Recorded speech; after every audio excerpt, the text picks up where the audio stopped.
Ako ay naglalakad din sa park. Kaso nga lang hoy, ako'y hindi makanal eh. Hanggat hindi ko nasasabi ang aking gustong sabihin. Gusto kong isiwalat na naman ang dapat talagaan ay nababago sa sistema ng ating gobyerno. Mantakan nyo ngayon, ang sinasabi, yung budget na dating kinaltas sa PhilHealth ay ibabalik. Dahil dati ho kinaltas yon, binawasan ng budget ng PhilHealth dahil dinala sa DPWH para sa flood control. Ngayon ho, ang sabi, dinig-dinig at chismis-chismis lamang naman, hindi ko pa alam kung tunay. Ang sabi ay ibabalik yun sa PhilHealth. Ngayon ho, ang sa akin, kagaya nga ho na sinabi ko doon sa isang video, na lahat ng privatization yan ay corruption. Bakit ho? Yan PhilHealth, tingnan nyo, bibigyan ko kayo ng halimbawa. Kung kayo ay may pera, may eskwelahan diyan, isang public school at isang government school. Isang public school at isang private school. Saan nyo papapasukin yung inyong anak? Sabihin nyo, dahil may pera kayo sa private school. Bakit ho? Tatanungin ko kayo, bakit nyo dun papapasukin? Because of the quality of education. Ngayon,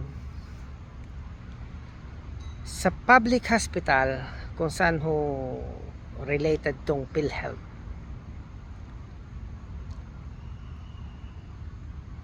okay, let's say may PhilHealth ako, o may PhilHealth yung kusino man, itong nasa kaliwa ko ay public hospital at yung nasa kanan ko ay private hospital. Saan nyo siya, yung mentalidad ng tao, saan siya pupunta? Di po ba malamang na sa private hospital? Kasi na doon ang magandang facilities, na doon ang kumbaga sa ano ay mas maaasikaso ng ayos ang pasyente. May mga doctors, may mga nurses, maganda pasilidad. Ito na ho yung pinakamasama. Sino ho ba ang nagbabayad? Sino ho ba, kanino ba kumukuha ng income yung mga private hospitals? Di po ba sa gobyerno?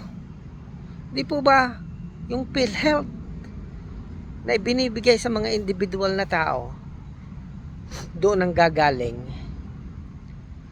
yung kinikita ng mga private hospital? Kaya wala ko kayo makikita na private hospital sa Pilipinas na maliliit. Lahat naglalaki yan, dahil yung pondo ng PhilHealth sa kanila napapupunta. Ang ibig kong sabihin dito, bilyon-bilyon ang budget ng PhilHealth.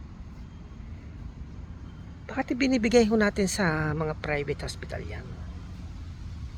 Ibinabayad ng mga pasyente sa private hospital. Bakit hindi natin i-modernize yung mga government hospital?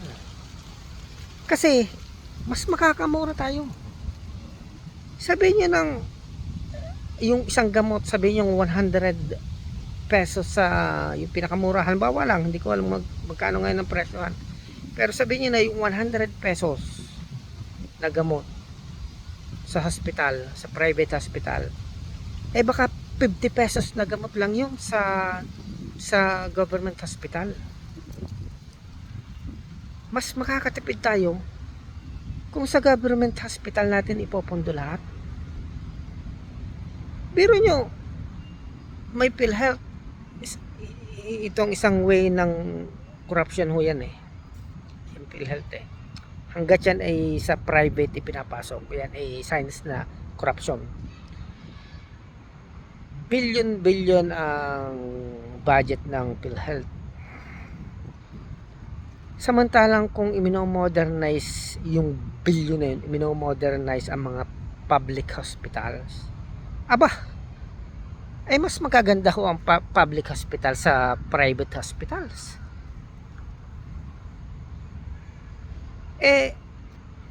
Unang-una ho, hindi kontrolado ng gobyerno ang presyo ng private hospitals. Kumbaga sa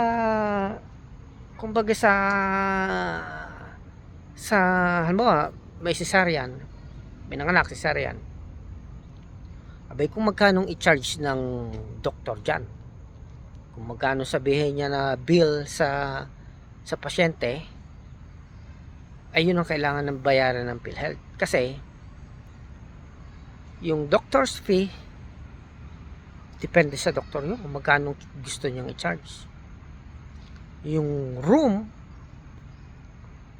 ay depende sa hospital yun kung magkano gusto niyang i-charge. Hindi ang kontrolado ng gobyerno. Ngayon, yung government hospital, mga government employee o mga doktor, ayan, may price range yan. Yung charges ng doktor, may price range yan. Kaya kung titingnan nyo sa ibang bansa, makita nyo yung doktor na to, ito yung sinusweldo. Nagtatrabaho siya ng gantong oras sa buong linggo. Halimbawa, ang specialist niya, halimbawa siya is midwife, halimbawa lang, midwife. Fix ang sahod niyan. Fix din ang time niyan. Tapos yung hospital, dahil sa government hospital, fix yung rate ng room. So doon nare-regulate kung magkano ang babayaran ng pasyente. So kung ang pasyente ng anak, ito lang ang babayaran niyan. Halimbawa, 50,000. Sa government hospital, ganun. Halimbawa lang, hindi ko alam ang presyo. 50,000. Sa private hospital, more than 50,000. Times 2, times kung magkano man ang gusto nilang hilingin. Ganun po ang sistema sa atin. Kaya pangit talaga yung privatization. Napakalaki ng pondo ng PhilHealth. Sa halip na ilaan yan para sa mga public hospitals, inilalaan yan para sa mga private hospitals.